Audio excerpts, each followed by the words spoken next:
സിനിമയേക്കാൾ കൂടുതൽ ഒരു നാട്ടുകാരൻ എന്ന നിലയിലായിരുന്നു. കാരണം അമ്മ ആലുവക്കാരിയായി മാറിയിട്ട് കുറേ കാലമായി. അപ്പോൾ കൂടുതലും ഞാൻ അമ്മയായിട്ട് സഹകരിച്ചിട്ടുള്ളത് ജനസേവ ശിശുഭവൻ്റെ പല പരിപാടികളിലും. അമ്മ ഒരു അംബാസഡറായിരുന്നു, ഞാനും സഹകരിക്കുന്ന ഒരാളായിരുന്നു. പിന്നെ പി രാജീവേട്ടൻ്റെ, നമ്മുടെ ബഹുമാനപ്പെട്ട മന്ത്രിയുടെ ഓണാഘോഷങ്ങളും ഗവൺമെൻറ് ആശുപത്രിയിൽ നടക്കുന്ന കൂട്ടായ്മകളിൽ സാധാരണ ജനങ്ങളുടെ, അതായത് വലിയൊരു കളർഫുൾ പരിപാടികളല്ല, ചെറിയ ചെറിയ പരിപാടികളിൽ പോലും അമ്മ വന്നിട്ട് പങ്കെടുക്കുമായിരുന്നു. അപ്പോൾ അതിൻ്റെ ഭാഗമായിട്ട് ഞാനും പോകാറുണ്ടായിരുന്നു.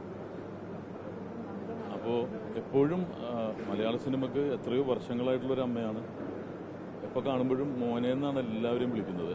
ഞാൻ വേറെ ഒരു പേരിൽ എന്നെ വിളിച്ചിട്ടില്ല എന്ന് തോന്നുന്നു. മോനെ എന്നാണ്, എന്നെ മാത്രമല്ല എല്ലാവരും അങ്ങനെ തന്നെയാണ് വിളിക്കുന്നത്.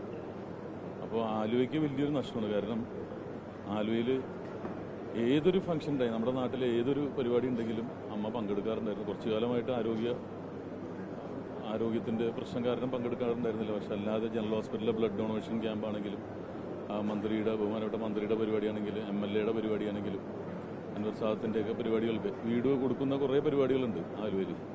അതിനെല്ലാം അമ്മ ഭാഗമാവുമായിരുന്നു. ആയുസ്സെത്തിയാൽ പോകണം എന്നുള്ളത് അതൊരു നിയമമാണ്. അപ്പോൾ അത് നമ്മൾ അംഗീകരിക്കുക എന്നുള്ളതാണ് ആദരാഞ്ജലികൾ അർപ്പിക്കുന്നത്.